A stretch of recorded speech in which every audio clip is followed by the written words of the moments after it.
Entonces, vamos a entrar, como les decía, el sistema lingüístico es complejo y es un sistema, ¿no? Si decimos que es la lengua, es un sistema de signos lingüísticos, no había dicho Saussure. Eso quiere decir que todos hemos almacenado muchos signos lingüísticos, digamos, como un diccionario Larousse, más una organización, que es lo que constituye la gramática. Esa es la percepción que tenía Saussure, ¿no? Y decía que la lengua tiene una característica que es social, porque nadie posee, según Saussure, la lengua por sí solo, sino que está en un conjunto de individuos, ¿no? De una comunidad lingüística que habla la misma lengua. Entonces, al ser un sistema de signos lingüísticos, es decir, de esa suma de diccionarios más gramática, que viene a ser la parte sistemática, la gramática y los signos son las palabras, digamos, los que están en el diccionario, ¿no? Entonces, en realidad va a presentar subsistemas, ¿no? Como es un sistema, pero tiene suborganizaciones. Entonces, eso es lo que vamos a ver y es lo que se entiende como estructura de la lengua. ¿Cuál es la composición de la lengua? Es como un edificio, está organizado, ¿no? Tienen el sótano, los garajes, luego viene la planta baja, luego viene el mezanine, donde están, en la planta baja es el ingreso, el mezanine donde están las oficinas, por ejemplo, oficinas como hay un dentista y una oficina de laboratorio, etcétera, ¿no? Y ya después viene el primer piso donde ya son viviendas, digamos, ¿no? Entonces eso está organizado, dos bloques, digamos, uno es un departamento de 2 dormitorios, el otro es de 3, etcétera, ¿no? Entonces hay organización, ¿no? En un edificio no se puede poner el penthouse en la planta baja, ¿no? Entonces hay una organización. Entonces, igual la lengua está organizada. Entonces tiene suborganizaciones, por eso se llaman subsistemas, ¿no? Entonces, es a eso que se llama la estructura de la lengua, ¿no? Entonces, Ferdinand de Saussure, como la considera un sistema, da lugar a un movimiento, ¿no? Que se ha denominado el estructuralismo. El estructuralismo es que se considera a estas organizaciones sistemáticas como una estructura, ¿no? Es lo que les decía, todo lo que creamos es organizado, ¿no? Lo que crea el hombre va organizando. En un edificio, les digo, va organizando, ¿no? No va a poner un piso de vivienda, otro piso de oficinas, porque sería un lío, ¿no? Entonces va organizando por pisos, ¿no? Entonces, igual todo lo organizamos, ¿no? Si ustedes analizan el sistema de señalización del tráfico, también hay una organización, ¿no? El semáforo, por ejemplo, es un sistema de 3 elementos, ¿no? Entonces tiene tres elementos, que serían 3 niveles, uno que corresponde a la vía libre, que es el verde, digamos, otro que es para tomar precaución y otro para que dice alto, ¿no? Entonces hay una organización, son 3 elementos que actúan como niveles, digamos, de estructura, pero aparte el semáforo pertenece a un sistema mayor, ¿no? Donde están otras señales que son visuales, por ejemplo, vienen en letreros, están los nombres de las calles. Bueno, todo eso va formando su estructura del sistema de señalización del tránsito, ¿no? Entonces, esta tendencia a considerar la lengua como un sistema, como les digo, ha dado lugar a un movimiento denominado estructuralismo. Saussure nunca ha dicho que sea estructuralista, pero la manera en que comprende a la lengua es que la considera una estructura, ¿no? Y este estructuralismo no solo ha influido, digamos, en los estudios de la lengua, ¿no? Sino que en otras disciplinas, ¿no? Entonces, por ejemplo, los antropólogos también analizaban los fenómenos de las sociedades, lo que se manifiesta en la sociedad, como estructuras, ¿no? Por ejemplo, los mitos, ¿no? Los mitos, cómo es la organización de los mitos. Levi Strauss es un antropólogo que estudia el mito es una historia que se repite y se fija y ve que hay también secuencias, ¿no? Por ejemplo, ahí aplica esta organización que hemos visto de relaciones, ¿no? Los tipos de relaciones sintagmáticas, paradigmáticas, ¿no? Entonces, en el mito, los eventos el evento, digamos, de una historia se dan sintagmáticamente, ¿no? Por ejemplo, el, el niño, digamos, la pareja lo dejan, ¿no? Edipo, ¿no? es criado por otros, Edipo, pero después Edipo vuelve, ¿no? Mata a alguien, así, ¿no? Después en otros, el nivel paradigmático de asociación, ya viene otra persona que también mata a alguien y hay relaciones conflictivas. En el caso de Edipo se casa mata a su padre sin saber que era su padre porque no lo han criado, se casa con la madre. Luego sus hijos también tienen relaciones conflictivas, un hijo mata al otro hijo.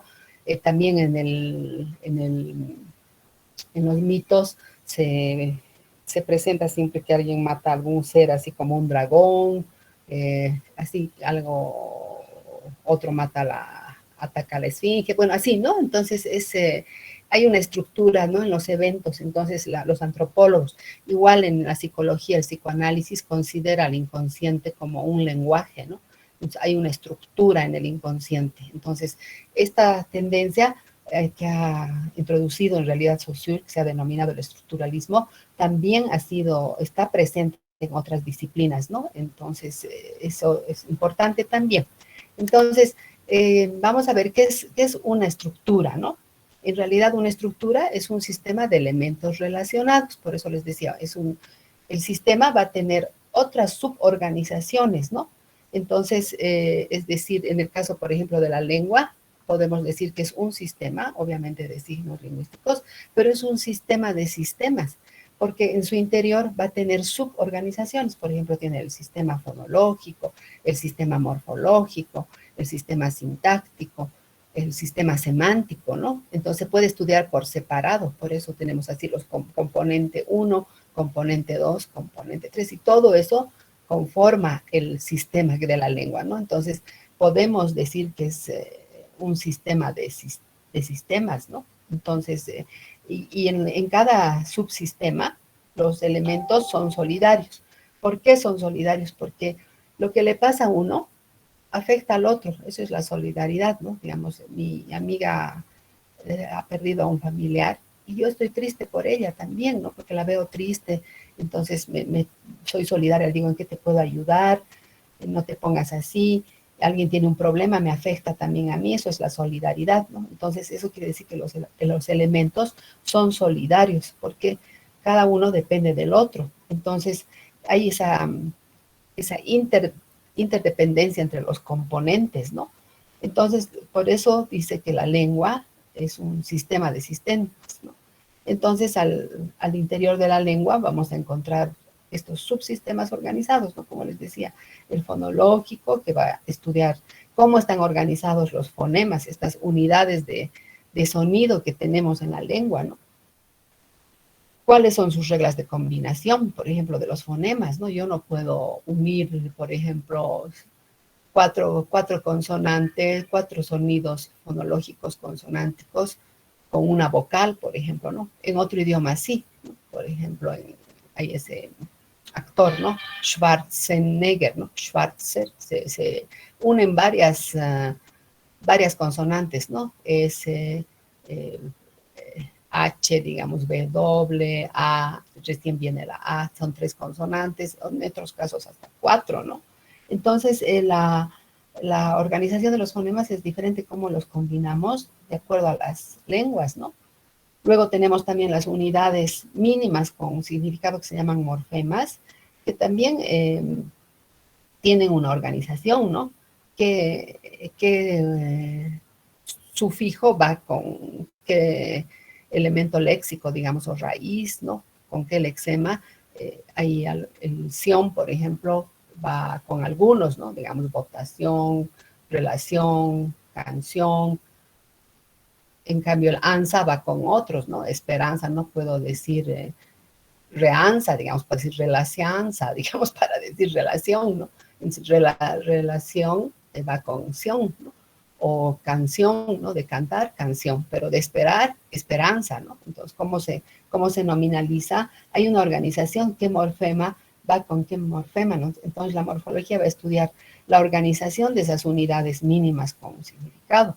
Y tenemos también el subsistema sintáctico, ¿no? De cómo organizamos las palabras, ¿no? Entonces, por ejemplo, un buen número de lenguas responde a ese patrón canónico no, el sintagma nominal, más verbo, bueno, más verbo y luego viene otro sintagma nominal, ¿no? Organizan así, digamos, las oraciones, pero no todas, ¿no? En el idioma alemán, por ejemplo, en las oraciones subordinadas, el verbo siempre va al final. Para entender una oración tengo que ver primero el verbo, leer toda la oración para ver qué verbo es, ¿no? Entonces, cómo organizamos nuestras palabras, cómo están organizadas para formar oraciones, varía de lengua a lengua también. Y luego tenemos el subsistema semántico, ¿no? Que es el que se va a encargar del significado de las palabras, ¿no? Entonces, todas las palabras tienen significado, ¿no? Entonces, perdón, aquí estarían los... Muy rápido estoy pasando. Ya. Ahí, los niveles de estructura, ¿no? Como les decía, tenemos el de la fonología, ahí que es la organización de los sonidos, el de la morfología, qué morfema va con qué morfema. Aquí, por ejemplo, la S significa más de uno, ese es un morfema, para indicar el plural. Luego, como uno, las palabras, ¿no? Aquí no puedo decir azul, esa casa es, digamos, de acuerdo a nuestra estructura sería esa casa es azul, ¿no? No puedo decir es azul, casa es, digamos, ¿no? Suena medio raro, ¿no? Entonces tenemos una forma, digamos, tenemos reglas de relacionar a las palabras, ¿no? Y luego también tenemos, como les decía, la semántica, que estudia el significado, ¿no? Entonces hay una organización tenemos el subsistema semántico, lo que yo hablo, siempre tiene contenido, ¿no? Entonces en la semántica se va a ocupar de estudiar las palabras y la relación con el significado, ¿no? Entonces, que cada palabra tiene un significado, ¿no? Entonces, tiene una organización, tenemos organizaciones semánticas por campos semánticos, relacionamos a las palabras, ¿no? Entonces, esto es lo que denomina vendrían a ser los niveles de la estructura, ¿no? Es como un edificio, les decía, los pisos, ¿no? Entonces, tenemos los pisos, tenemos la fonología, la morfología, la sintaxis, la semántica, ¿no? Entonces, eso es lo que vamos a ver ahora, general, ¿no? Una explicación general, como les decía, porque después esto llevan en un semestre, ¿no? Van a llevar fonología, ahora están llevando fonética, si no me equivoco, luego tienen que llevar fonología, luego llevan morfología, luego llevan sintaxis y semántica, y de acuerdo a la lengua que se van a especializar, también van a ver estos niveles de estructura, ¿no? Los que van a estudiar inglés van a tener que aprender cómo es el sistema fonológico del inglés, los que estudian Aymara tienen que ver cómo es el sistema fonológico de la Aymara y tendrán que desintegrar. ¿Se acuerdan que en la introducción les decía lo que hacemos es, vamos en el texto había puesto que vamos a desintegrar, ¿no? La lengua para volverla a armar, ¿no? ¿Eso para qué? Para poder comprender mejor, ¿no? Entonces, en realidad es interesante, ¿no? Es como, yo había puesto algo así que es aventura, ¿no? Me lleva por los senderos, otros senderos de la complejidad del lenguaje, ¿no? Entonces, en realidad vamos jugando con el sistema, en realidad para comprenderlo mejor voy a desintegrarlo, ¿no? De ahí lo voy a volver a armar, ¿no? Como les había hecho la analogía como un rompecabezas, ¿no? Y bueno, y de ahí ya vamos pasando a otros niveles, ¿no? Que son también interesantes, como que la lengua misma está dentro de otra ciencia, ¿no? Que es la semiótica o semiología, donde están otros sistemas, ¿no? Y voy a seguir descubriendo. Entonces, esto, como les digo, es para que tengan una idea de la complejidad, ¿no? Después ya van a profundizar, digamos, en cada subsistema. Entonces, el primero que vamos a ver es el fonológico. Entonces, es como un edificio, como les decía, que tenemos diferentes subsistemas. Tenemos el fonológico, el morfológico, el didáctico, que cada uno, digamos, tiene su objeto también de estudio, ¿no? Eh, Podemos decir que la fonología se va a ocupar del fonema, ¿no? La morfología del morfema, la sintaxis de la oración, porque para formar una oración tengo que relacionar a las oraciones, ¿no? y la semántica se va a ocupar del significado, ¿no? Entonces, ahí tendríamos, como les digo, los niveles de estructura, y ahora vamos a ver una introducción. Simplemente les digo, no se va a ver a detalle porque eso es lingüística general, ¿no? Pero para que tengan una idea y puedan entender los conceptos, ¿no? Entonces, todos estos niveles, como les decía, el fonológico, morfológico, sintáctico, semántico, están interrelacionados. Entonces, son niveles de análisis o niveles de estructura. Por niveles puedo analizar a la lengua. Y la separación se hace por metodología, para que ustedes, como van a ser lingüistas, tienen que comprender profundamente, ¿no? Cada nivel. Entonces, en realidad, cuando yo expreso un pensamiento, lo que estoy haciendo en este momento, estoy expresando mis conocimientos, lo que está en mi mente, lo voy a hacer a través de signos lingüísticos, ¿no? Entonces, en realidad, el signo lingüístico, según Saussure, tiene dos partes, ¿no?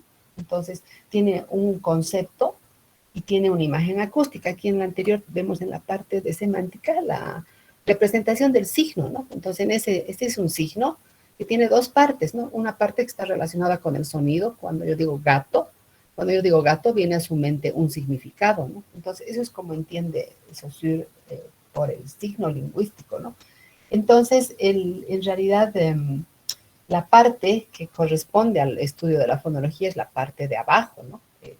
La parte que produzco cuando ya voy a hablar, hago funcionar mi aparato fonador y produzco el sonido gato, ¿no? Entonces, cuando yo analizo esa parte gato, me doy cuenta que esa parte les interesa tanto a la fonética como también le interesa la fonología. Entonces vamos a ver la diferencia entre fonética y fonología, porque a veces es difícil entender o a veces no está claro, ¿no? ¿Qué diferencia hay? Estoy estudiando fonética, estoy estudiando los sonidos, ¿no? Estoy estudiando fonología también, ¿no? Entonces, pero ¿cuál es la diferencia, no? Entonces, en realidad, tanto a la fonología como a la fonética les va a interesar esa parte de abajo, gato. Entonces, la fonología se va a ocupar de la parte que está relacionada con el sonido, ¿ya? Entonces, en realidad es lo que esa parte ha llamado el significante, que es lo que vimos como imagen acústica, ¿no? En el circuito del habla, ¿se acuerdan que hemos analizado que hay dos partes, ¿no? La parte significante que está relacionada con la parte que tiene que ver con la física, que es de naturaleza acústica, ¿no? Entonces, cuando yo digo gato, es al hacer funcionar mi aparato fonador, que es una fase fisiológica, el producto de eso es la producción del sonido. Entonces, a ese sonido que era llamado imagen acústica, Saussure lo llama significante. Entonces, tanto a la fonética como a la fonología les va a interesar el significante, pero vamos a ver las diferentes, cuáles son las diferencias, las perspectivas, ¿no? Entonces, acá dice, a la fonética estudia los sonidos del habla, la parte material, describiendo sus características físicas, ¿no es cierto? Entonces, en realidad, la diferencia fundamental es que en la fonología va a estudiar lo que se presenta, ¿no? El sonido cuando yo hablo, la parte material que va a describir sus características físicas, ¿no? Entonces, si yo produzco, digamos, un sonido, va a decir el punto de articulación, modo de articulación, si es sordo, si es sonoro. En realidad, está analizando los rasgos distintivos del sonido que se presenta cuando hablo. Por eso estudia los sonidos del habla, incluso cuando varía un sonido de otro, ¿no? Digamos, cuando yo digo nada, esa N, no es igual que cuando digo tango, ¿no? Entonces la N de nada es diferente de la de tango. Entonces esas va a describir las características físicas, ¿no? La N de nada, en la lengua va detrás de los dientes, ¿no? Entonces, ustedes dicen nada, van a ver que su lengua está detrás de los dientes, pero si dicen tango, no está detrás de los dientes, no se ha velarizado por la G, ¿no? La G la jala, digamos, entonces la velariza. Ya no puedo decir, las dos Ns, por ejemplo, si ustedes le preguntan a un hablante cuántas Ns tenemos, va a decir una, pero como lingüista, como lingüista, yo sé que fonéticamente esas dos Ns son variantes de esa N modelo que tengo en mi mente, ¿no? Entonces, por eso dice, estudia los sonidos de la parte material y va a describir, ¿no?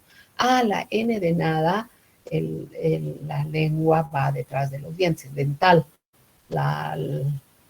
tiene ese rasgo, ¿no? En cambio, cuando digo tango, se ha velarizado, ¿no es cierto? Ya no, la, la lengua ya no está detrás de los dientes, está describiendo las características físicas, ¿no? Por eso vemos que al estudiar la parte material, a la fonética le va a interesar ver las variantes de los sonidos, o sea, las variantes de los fonemas, podemos decir, ¿no? Y eso está en el plano del habla, ¿no? Va a describir las propiedades físicas de ese sonido material, va a describir la intensidad, el timbre, la cantidad. En realidad también los órganos que intervienen cuando yo produzco el enunciado o articulo los sonidos, ¿no? Entonces, esa es la diferencia. Ya la fonética estudia las variantes, podemos decir así, las variantes de los sonidos. En cambio, la fonología va a estudiar los sonidos de la lengua. ¿Esto qué quiere decir? Que lo que está en mi mente. En mi mente solo está que tengo una N, ¿no es cierto? Está que solo tengo una D, pero no están las variantes de cuando hablamos, los sonidos influyen entre ellos, ¿no? A veces, como en el caso de tango, lo he velarizado a la N, ¿no? Entonces, la fonología solo le va a interesar los sonidos distintivos, es decir, aquellos sonidos que contrastan entre sí y diferencian mensajes. ¿Ya? Entonces, contrastan, ¿por qué? Porque me va a diferenciar el mensaje. Por ejemplo, si digo pata y bata, pata es diferente de bata, ¿no? Entonces ahí me diferencia el mensaje. Por lo tanto, es un fonema cuando me diferencia el mensaje. Pero si yo digo, se ha entrado al curso un ratón, y digo, se ha entrado al curso un ratón, se ha entrado al curso un ratón, se ha entrado al curso un ratón, digamos que sea francesa, un ratón, ¿no? Entonces, ahí no cambia el mensaje, ¿no es cierto? Pero si digo bata y digo pata, es diferente, ¿no? Entonces, B es un fonema y pa es otro fonema. ¿Por qué? Porque me diferencia mensajes. No es lo mismo pata, pero si digo ratón, zatón, ratón, ratón, no me está diferenciando el mensaje. Por lo tanto, son variantes de la R que se presentan por otras circunstancias. Puede que porque sea francesa, digo ratón, ¿no? Ratón con la R del francés, o digo con la R del, si soy alemán, con la R del alemán, ¿no? Ratón, ¿no? Ratón. Si vengo en La Paz decimos ratón, ¿no?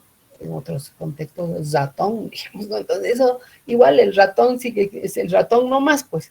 Pero si digo, te ha entrado un ratón, te ha entrado un patón, ahí la R contrasta con la P, por lo tanto, es un fonema la R y la P es otro fonema porque me está diferenciando el mensaje. Entonces, por eso dice, estudia los sonidos de la lengua, es decir, solo aquellos sonidos que contrastan entre sí.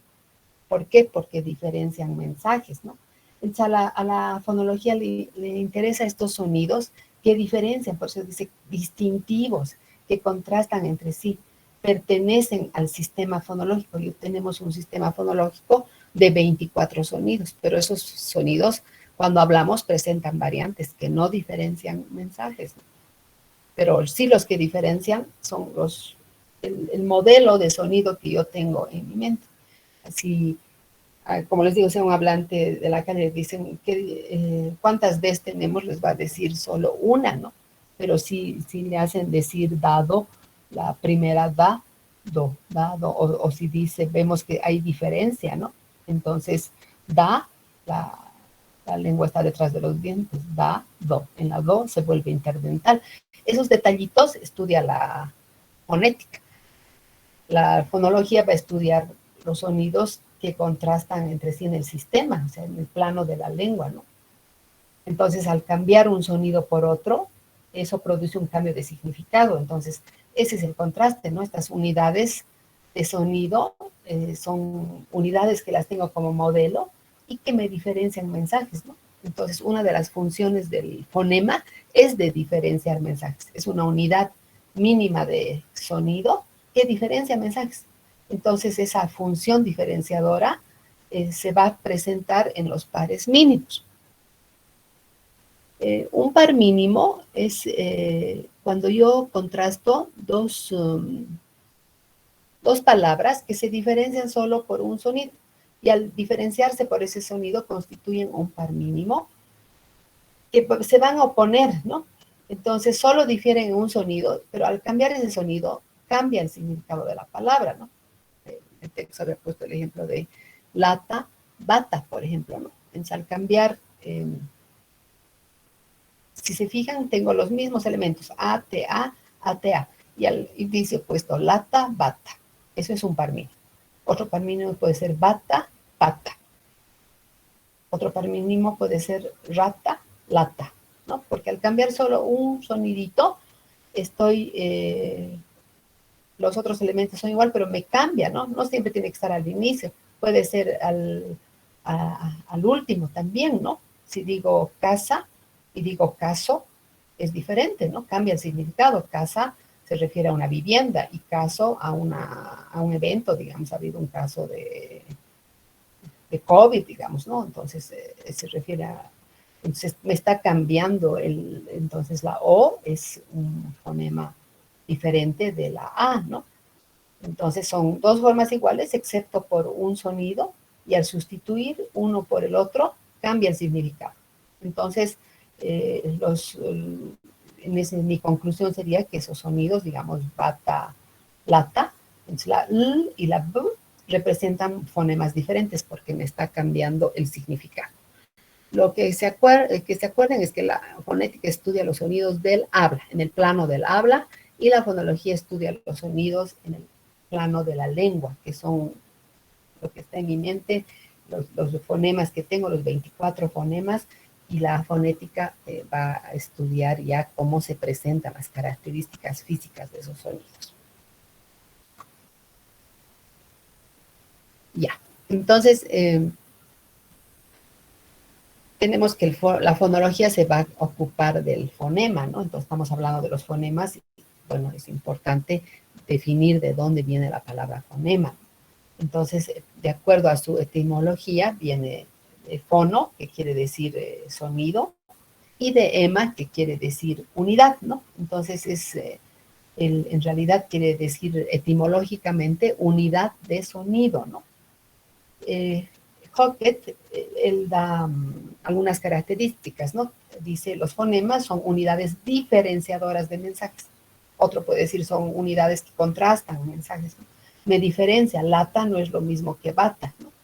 Entonces, fusionando, digamos, las diversas definiciones, podemos decir que un fonema es la unidad mínima de sonido sin significado, pero que diferencia mensajes, porque la L solita no tiene significado, pero ya en lata y bata, las dos me van a diferenciar mensajes, ¿no? Y la transcripción se presenta entre barras. Cuando ustedes vean alguna palabra entre barras, quiere decir que la transcripción es fonológica. Si está entre corchetes, ya se está describiendo los detalles, es la descripción fonética, ¿no? ¿Cómo me doy cuenta si es un fonema?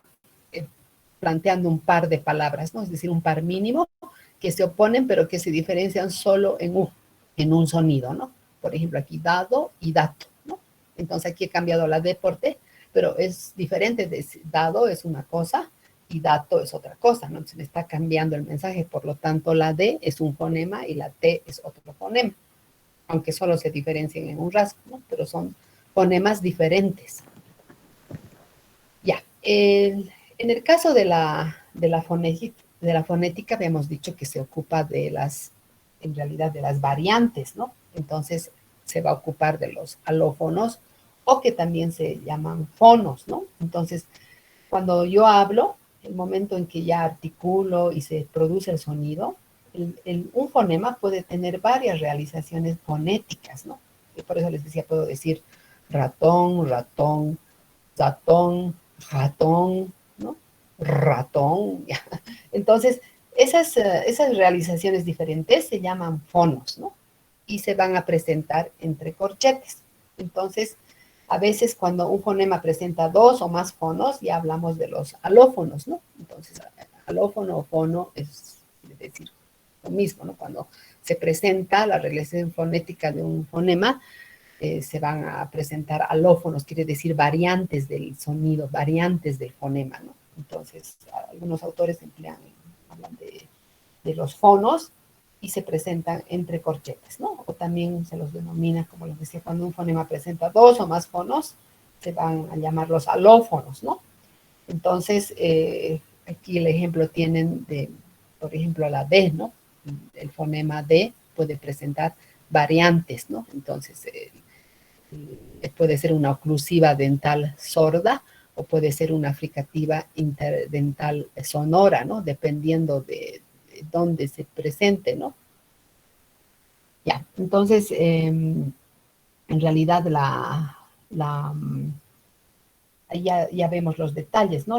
Cuando un fonema se presenta, como les digo, puede presentar de diferente manera, ¿no? Entonces, en la primera, digamos, de la palabra dado, eh,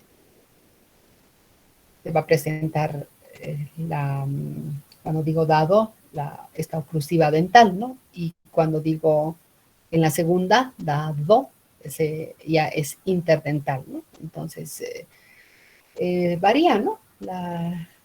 Cómo se presenta aquí, esto en realidad está, hay un errorcito, lo voy a corregir ya para las diapositivas, ¿ya? Entonces, conclusiva dental, en este caso sería da, conclusiva dental sonora sería aquí en la primera también, da, porque hay vibración de las cuerdas vocales. Ya, entonces, aquí tenemos, por ejemplo, que la D tiene dos fonos, ¿no? De acuerdo, en una sola palabra, pero si al hablante común le dicen, cuando tú dices dado, digamos, o dedo, ¿cuántas, cuántas variantes, digamos, tienes a D? No, la D de dado es la misma, la primera de la segunda. El hablante común les va a decir, claro, solo tenemos una D en el español. Entonces, fonológicamente solo tenemos una D, pero fonéticamente se puede presentar variantes de acuerdo al caso, ¿no? Entonces, ya. A ver, ahora. Ya. Entonces, aparte, bueno, tenemos aquí las definiciones, ¿no? ¿Qué es el fonema? Una unidad mínima de sonido sin significado. ¿Y su función? ¿Cuál es su función? Diferencia mensajes, ¿ya? Y se presenta entre barras. Eso es lo importante. Que diferencia mensajes. Por ejemplo, aquí dado de dato, ¿no? Es diferente. Y tenemos el alófono, que es la realización fonética de un fonema. Se va a presentar entre corchetes. Es lo que están viendo ahora, si no me equivoco, están viendo fonética, ¿no? Entonces tienen que representar entre corchetes. Hockett plantea los principios de identificación de los fonemas.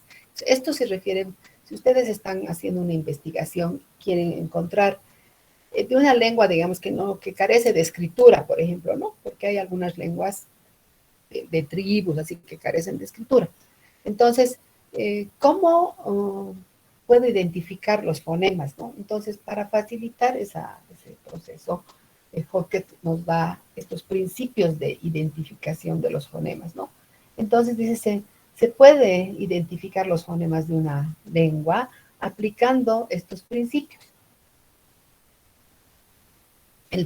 Tenemos el primer principio, que es el principio de contraste y complementación, que lo vamos a, para poder explicar este principio, lo vamos a partir en dos. No sé si aquí he hecho no, aquí nomás entonces. El principio de contraste y de complementación. Entonces, ¿Qué dice? Habíamos dicho que son unidades diferenciadoras, que diferencian mensajes, que podemos decir en otras palabras, que contrastan, ¿no? Entonces, eso es lo que está diciendo en este principio.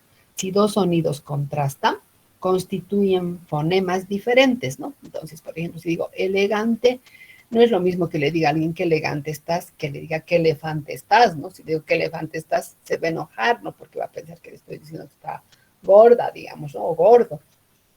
Entonces aquí hay diferencia, ¿no? Se diferencia el mensaje elegante de elefante. Entonces, si dos unidades, dice, contrastan, constituyen fonemas diferentes, ¿no? Entonces, pero a veces se presentan, los fonemas presentan variantes de acuerdo al contexto lingüístico. Entonces, aquí tenemos el caso de banco y nada, ¿no? Estas variantes no pueden contrastar porque nunca se van a poder encontrar en el mismo lugar. Entonces a eso llama que estos sonidos están en complementación o se complementan o están en distribución complementaria. Quiere decir que se distribuyen sus lugares. La N de nada nunca va a poder estar en el lugar de la N de banco y la N de banco, ese sonido, nunca va a poder estar en nada. ¿Por qué? Porque ahí influye el contexto lingüístico, ¿no? El que venga ese sonido está velarizando a la N, ¿no? Entonces nunca va a poder estar esa en la palabra de nada, ¿no? Entonces no pueden contrastar, dice, porque se encuentran siempre en lugares diferentes. Entonces están en complementación o distribución complementaria, ¿ya? Entonces, para que se entienda mejor, a veces hago la analogía, ¿no? Con Superman, digamos, ¿no? Si yo les pregunto, ¿Superman y Clark Kent son la misma persona? Sí. Sí, ¿no? Son la misma Sí persona. son, Sí, sí. pero ¿dónde está Superman puede estar Clark Kent al mismo tiempo? No. No, donde está Clark Kent nunca está Superman, pero son la misma persona, ¿no es cierto? Lo mismo pasa, lo mismo pasa con los fonemas. La N velar, velarizada acá, y la N aquí dental, son la misma N, pero nunca están en el mismo lugar. ¿Por qué? Porque se distribuyen sus lugares, así como Superman, donde hay peligro está Superman, donde tiene que hacer casos de oficina, digamos, está Clark Kent, ¿no? Entonces, nunca pueden estar en el mismo lugar, no puede estar al mismo tiempo con su traje de Superman y su traje de Superno, digamos, ¿no es cierto? Entonces, se distribuyen los lugares, pero constituyen la misma persona. Entonces, esto es la distribución complementaria. ¿Por qué? Porque el contexto lingüístico del lugar es diferente. En banco, como influye ese contexto lingüístico que llega a ser la K o es en este caso la K o la G, ¿no? Cuando digo tango, digamos, esa N está influida por la K y la G. Entonces, por eso es que se velariza. Y la nada, mi lengua va detrás de los dientes en la palabra nada, ¿no es cierto?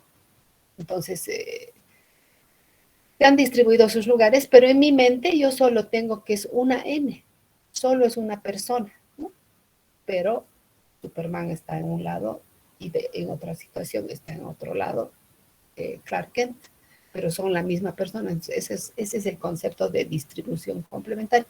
Cuando, por un lado hay el principio de contraste, que están en el mismo lugar y contrastan, digamos, pata con lata, ahí constituyen palabras diferentes, diferencian mensajes, pero a veces se complementan las variantes, ¿no? Estos son alófonos de un mismo fonema, pero están influidos por el contexto lingüístico, ¿no?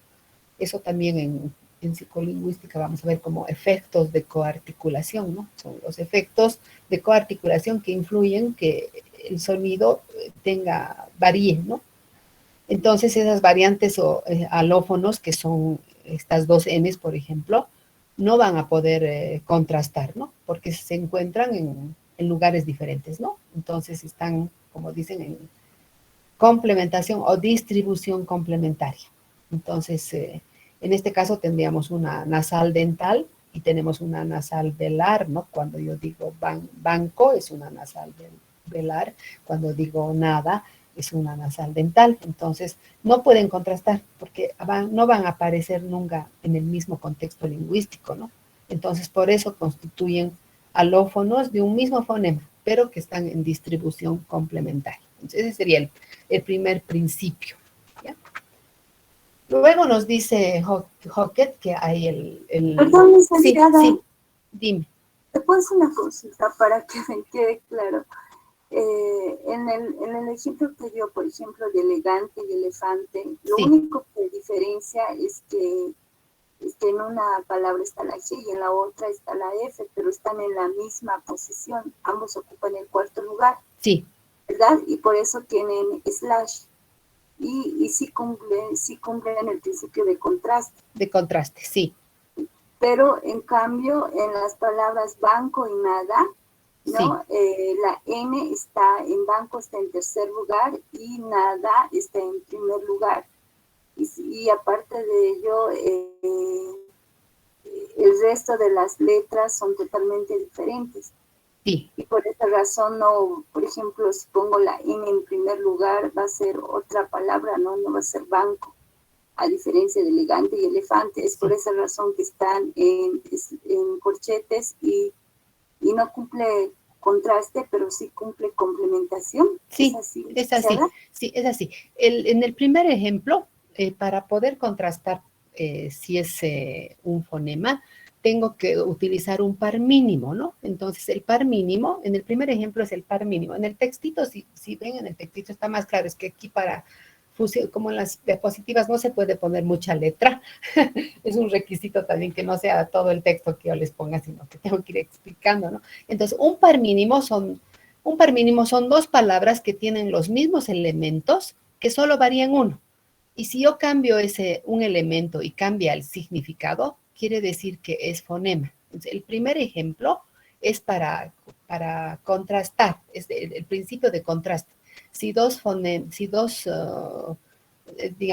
fonemas contrastan porque cambian el significado, constituyen fonemas. Entonces, aquí en realidad, si ven ustedes, elegante, elefante, está al inicio, ¿no? Pero también hemos visto pata, bata, digamos, ahí está al comienzo, ¿no? O puede ser cosa, casa, ¿no? Entonces es diferente, cambia el mensaje. Entonces la O es un fonema, la A es otro fonema. El principio de contraste, tengo que, obviamente, utilizar un par mínimo, ¿no? Un par mínimo, en realidad, son dos palabras que se van a oponer porque solo difieren en un sonido, y al cambiar ese sonido, cambia el significado de la palabra. Y el otro ejemplo se refiere a las variantes, se refiere en realidad al campo de la fonética, ¿no? Que en este caso las variantes se presentan, siempre las variantes, la transcripción fonética se presenta entre corchetes. Entonces aquí nunca van a estar en el mismo lugar, porque si estuvieran en el mismo lugar, eh, y no cambia el mensaje, por ejemplo, en el mismo lugar yo les había puesto el ejemplo, puede estar una variante de un sonido en el mismo lugar, ratón, ratón, ratón, ratón, ¿no? Ahí no cambia el mensaje. Entonces, esas son variantes del sonido R, pero no están en distribución complementaria porque ahí estoy poniendo el sonido al inicio, ¿no es cierto? Aunque varíe, diga ratón, ratón, ratón, zatón, ratón, ¿no? En este caso es un ejemplo de la distribución de las variantes que están en distribución complementaria. No las puedo contrastar porque cuando yo articulo, te presentan siempre en diferente lugar por el contexto lingüístico. El contexto lingüístico quiere decir lo que me rodea, los otros sonidos que me rodean. Aquí el sonido k me la velariza a la N. Entonces, banco, nada. Si ustedes a una persona común de la calle le preguntan, ¿la N de banco es diferente de la N de nada? Les va a decir, no, solo tenemos una N. Pero como lingüistas nos damos cuenta que es una variante de la N, ¿no? Pero esa velarizada, a ver, si yo digo, si trato de decir banco con la N de nada, no voy a poder. Banco, ¿no? Si la pongo mi lengua, digamos, detrás de los dientes, sonaría banco. banco, no sonaría un lenguaje natural. Entonces, ¿qué pasa? Que la K me velariza la N. Entonces, en este caso que está entre corchetes es transcripción fonética. Entonces, aquí es que se han distribuido. Esto no es un par mínimo, porque no estoy empleando no tienen los mismos elementos. Es un ejemplo para demostrar que se distribuyen los lugares. El primer ejemplo es un par mínimo. Siempre tengo que buscar que tengan los mismos componentes. Pero en este caso la varía. Igual, como les digo, si ustedes, igual cuando digo, digamos, dado, la primera D, la lengua está detrás de los dientes, da, do es interdental, pero ahí están en distribución complementaria, las dos Ds, porque es dado y da, do, es diferente. Entonces, en la interdental va a salir siempre la sonora, ¿no? Y entre los dientes, ¿no? Entonces, se han distribuido ahí los lugares, ¿no? ¿Está entendido? Es un poco difícil esto explicarlo así a veces en la pizarra es más fácil. Muchas Sí, gracias. sí, licenciada, sí se entiende. Yo tengo una consultita más, Sí, que un sí, poquito me estoy chipando. sí, sí, Lo que dímelo. pasa es que cuando dice fonema, yo entiendo que es, digamos, estamos hablando de la lengua. Yo le estaba Sí, relacionando más que nada con los sonidos, ¿no? O sea, que producimos al hablar una lengua, ¿no? En este caso, digamos, na, ¿no? Na. Entonces, para mí eso es como que lo más pequeño que puede haber. Tal vez un monema, si no estoy mal, perdón. Na, ¿no? O da, por ejemplo, ¿no? Y son los sonidos que hacemos en español, sí, ¿sí? sí, Pero en el otro ejemplo vi que, por ejemplo, había una D, solamente una D, y estaba entre barras. Entonces, sí, esa D también es un fonema, o sea, una letra puede ser también un fonema. sí, o sea, el fonema, para que no se confunda, el Ajá, fonema, digamos, tenemos nuestro abecedario, ¿no es cierto? exacto. Es equivalente, el fonema son las unidades que ustedes tienen en su mente. Por ejemplo, si yo les pregunto cuántos sonidos, cuántas letras tenemos en el alfabeto, por ejemplo, ¿no? Entonces, tenemos un sistema fonológico de 24 fonemas, nada más. Solo tenemos una D, solo tenemos una N, solo tenemos una T, ¿no es cierto?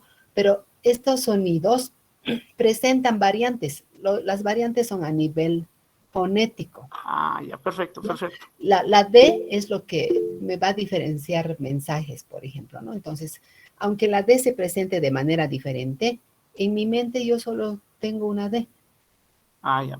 Perdón, y esta sería la segunda pregunta, y creo que va relacionado con algo que escribieron en el chat. ¿Hay otros idiomas que tengan más fonemas? Hay otros O, idiomas, por eso les digo, no, nosotros tenemos 24. nosotros tenemos 24. Sí, Ah, ya, 24. perfecto. Ya, ya, ya. El alemán no sé cuántas tendrá, digamos que tenga 30 fonemas, el aymara tenga 20, les estoy diciendo nomás así, no sé. Claro, claro, claro. No, Entiendo. como ejemplo, cuidado, digan, la Lisen ha dicho que el aymara tiene 20. No, no, no, no. Estoy Eh, poniendo nomás. Está bien, licenciada. Entonces, Entonces, lo que sí, yo entendí, bueno, resumiendo, es que sí, incluso un fonema puede ser una letra, ¿verdad?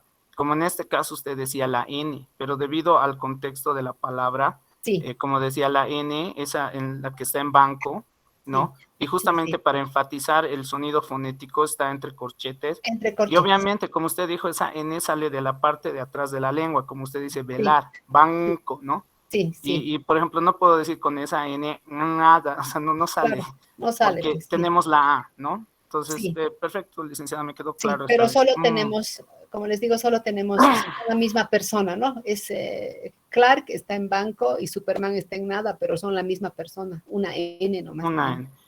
Sí, Entonces, digamos, en el fonema, por ejemplo, es lo que básicamente todos conocen. Como usted dice, una persona sí, común, ¿cuántas letras tenemos en el abecedario en español, no? sí, sí, sí. Pero en cambio nosotros como, bueno, lingüistas ya sabemos incluso diferenciar las variantes de cada letra al pronunciar en su contexto En su de la contexto, palabra. exacto, Ah, ya, en su perfecto. contexto, porque Gracias, a eso se licenciado. llama, por si acaso, no se llama también efectos de coarticulación. En psicolingüística lo vemos como efectos de coarticulación, es un efecto de, al articular influyo, hay un efecto en la N, ¿no? Por eso banco, ¿no? Tango, ¿no? O de la G, entonces velariza, pero en la palabra nada es dental, ¿no? Esa N.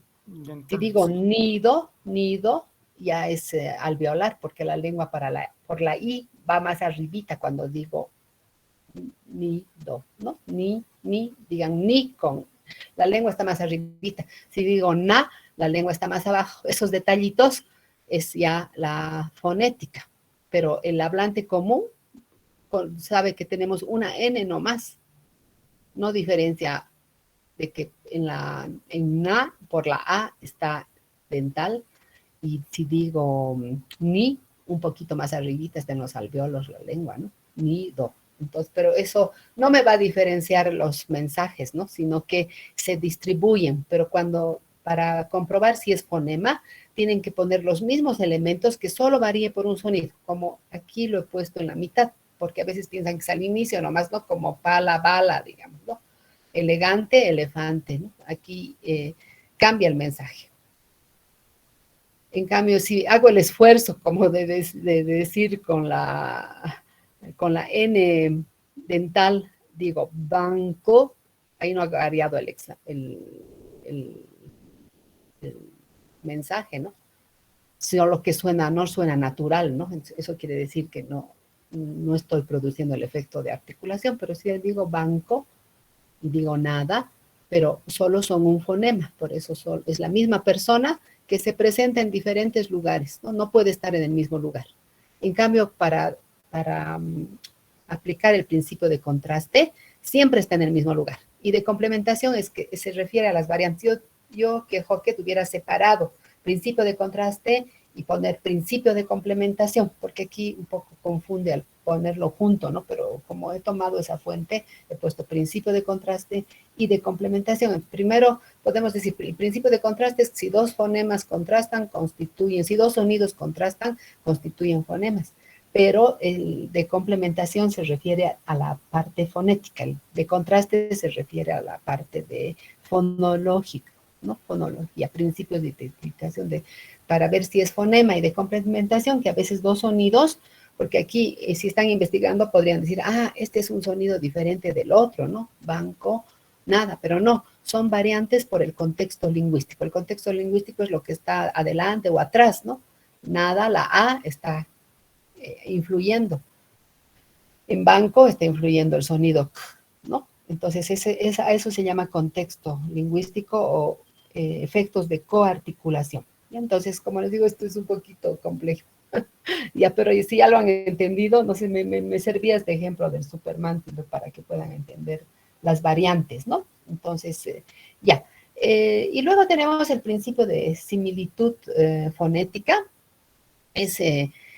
Los alófonos, es decir, se refiere aquí a las variantes, van a presentar un alto grado de similitud, ¿no? No pueden ser variantes cualquier sonido, sino que por lo menos tiene que compartir, ¿no? Por ejemplo, banco, nada, son nasales, ¿no es cierto? Son sonoras. Entonces, a eso se refiere que para ser alófonos, estos dos son alófonos del fonema N, tienen que presentar un grado de similitud, ¿no? Entonces, los alófonos deben asemejarse, dice, ¿no?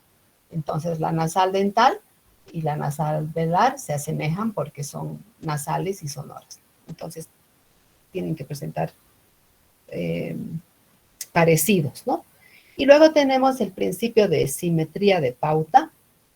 El principio de simetría de pauta se refiere a que, habíamos dicho, estamos viendo de que la lengua es un sistema, ¿no? Y que tiene subsistemas. Entonces, hay una organización, ¿no? Entonces, la simetría de pauta se refiere a que tiene que haber un patrón simétrico, ¿no? Entonces, esto se refiere a que si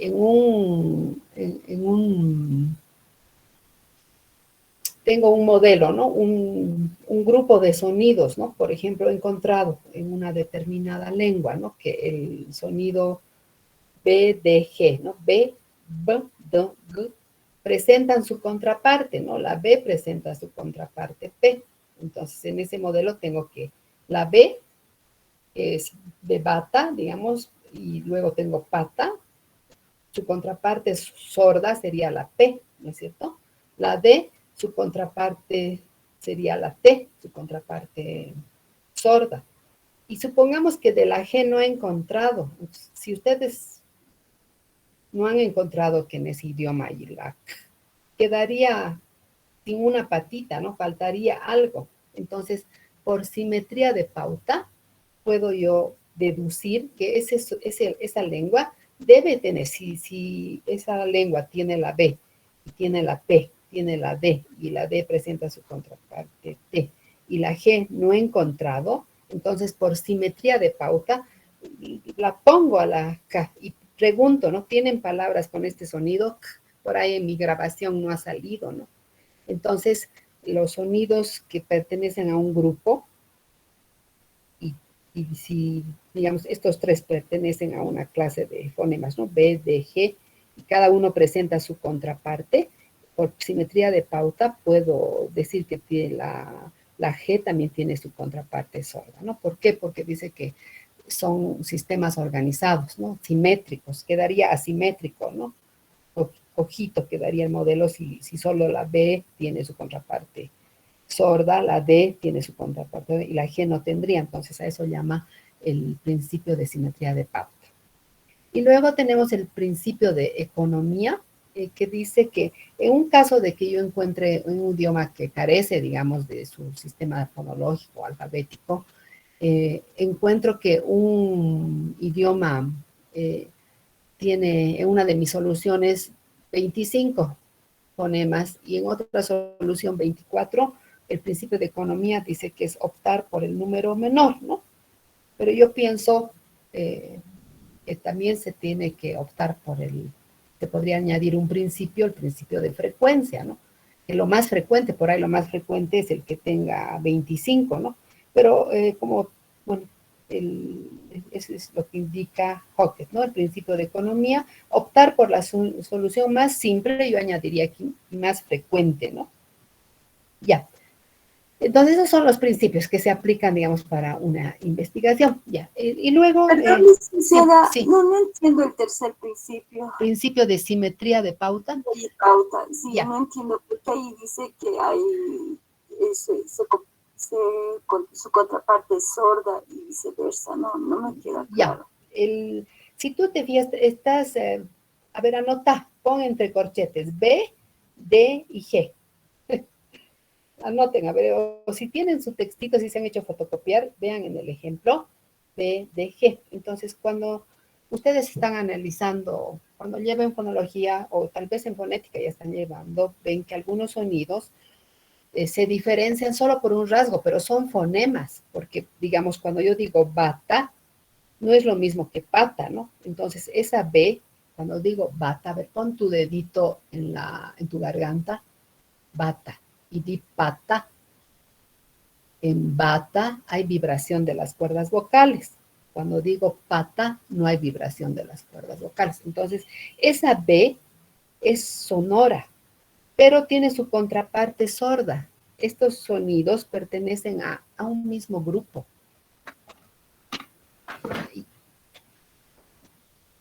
Ya, y luego tengo en mi modelito la D, ¿no? La D, que también presenta su contraparte sorda, la T, digamos, dado, digamos, dado, tato, digamos, ¿no? Entonces, no es lo mismo dado que tato, ¿no? Tato puede ser un apodo, ¿no? ¿No es cierto? Entonces, esta D tiene en el sistema fonológico su contraparte sorda. Y en el mismo grupo tenemos a la G, ¿no es cierto? Y esa G presenta también su contraparte sorda, pero supongamos que en el modelo que estoy estudiando, ¿no? el idioma que estoy estudiando, no encuentro en ninguna palabra que haya grabado una palabra con K. Entonces, sin la K, mi modelo quedaría asimétrico, sin simetría. se supone que estos sonidos pertenecen, digamos, a un mismo grupo, ¿no es cierto? Entonces, le faltaría su contraparte sorda. Entonces, como conclusión, digamos, por simetría de pauta, yo concluyo que la K tiene también su contraparte K, porque si no quedaría mi modelito, digamos, asimétrico.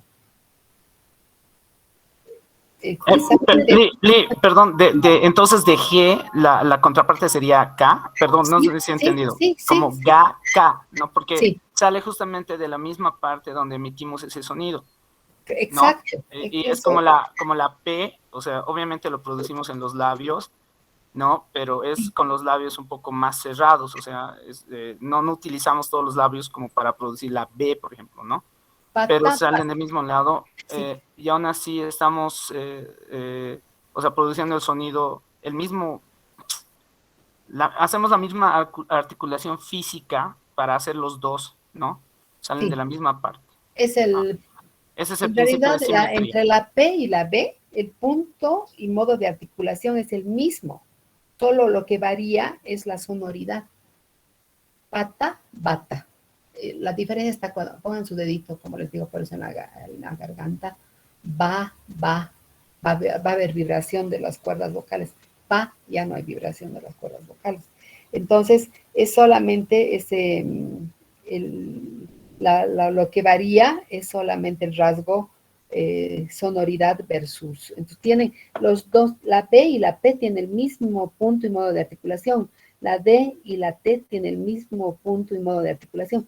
La G y la K igual, lo que varía es la sonoridad, eso los convierte en fonemas diferentes, porque me diferencia mensaje, no es lo mismo decir, por eso les decía que bata que bata, ¿no?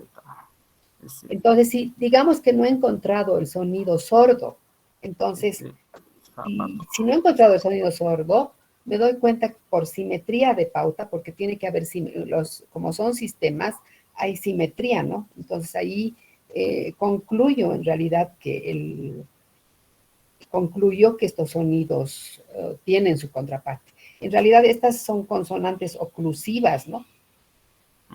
Es decir, oclusivas se llaman porque forman un cierre, ¿no? Una oclusión. El aire queda comprimido, como tú decías cuando digo ba y pa, son sonidos oclusivos. Entonces, mejor así Entonces, hay 6 en el sistema del castellano, tenemos estos 6 fonemas oclusivos. Tenemos 3 sonoros, que serían B, D, G, ¿no? 3 sonoros. Entonces, si yo veo que la B, que es sonora, tiene su contraparte sorda, que es la P. La D tiene su contraparte sorda, que es la T. Pero la G, que también es una consonante oclusiva, no he encontrado la K por simetría, o sea, por deducción, para emplear otro término, deduzco, digo, si la P, si estos sonidos son, estos sonidos, estos fonemas son consonantes oclusivas, ¿no? Porque se produce un cierre del aire, y la B ha presentado su contraparte sorda, la D ha presentado su contraparte sorda, y la G no tiene, por simetría de pauta, digo, debe tener también su contraparte K, para que el modelo esté simétrico, porque si no tengo la K, quedaría cojo, pues tendría solo tendría 3 sonoros y 2 sordos, nomás PT, me faltaría uno más para completar el modelo, ¿no? Entonces, en ese sentido, dice, por simetría, puedo preguntarle al informante, no me ha salido en las grabaciones palabras ¿tienes alguna palabra para completar, digamos, mi modelo, ¿no? Entonces, licenciada, podríamos tal vez complementar S y Z, de repente zapato y sapo, ¿o no? Sí, es que estas, si van a llevar en fonología, están agrupadas por grupos, ¿no? Estas consonantes oclusivas pertenecen a un grupo en las que el aire queda, digamos, comprimido, ¿no? Entonces son 6 fonemas oclusivos que tenemos en la lengua, que son estos, B, D, G, P, T, K. Entonces, cuando estudien fonología van a ver que existen 6 fonemas oclusivos. que son este grupito, así está organizado.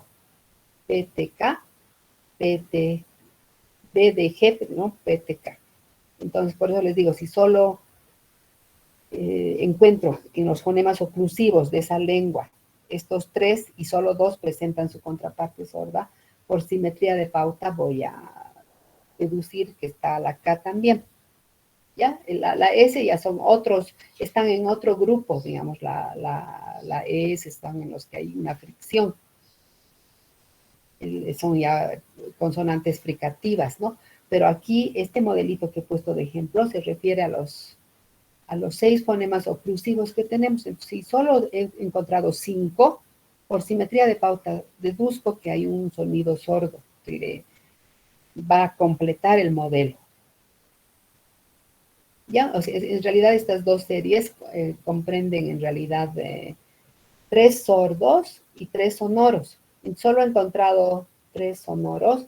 Por simetría de pauta, digo, debe haber un sordo más. Entonces puedo preguntar un sonido contra su contraparte de la G. ¿Está más o menos? Ya. Sí, gracias, Ya. licenciada. A ver, nos quedaremos. Después vamos a repasar un poco la siguiente clase. Nos quedaremos ahí y a ver un poco, asimilen.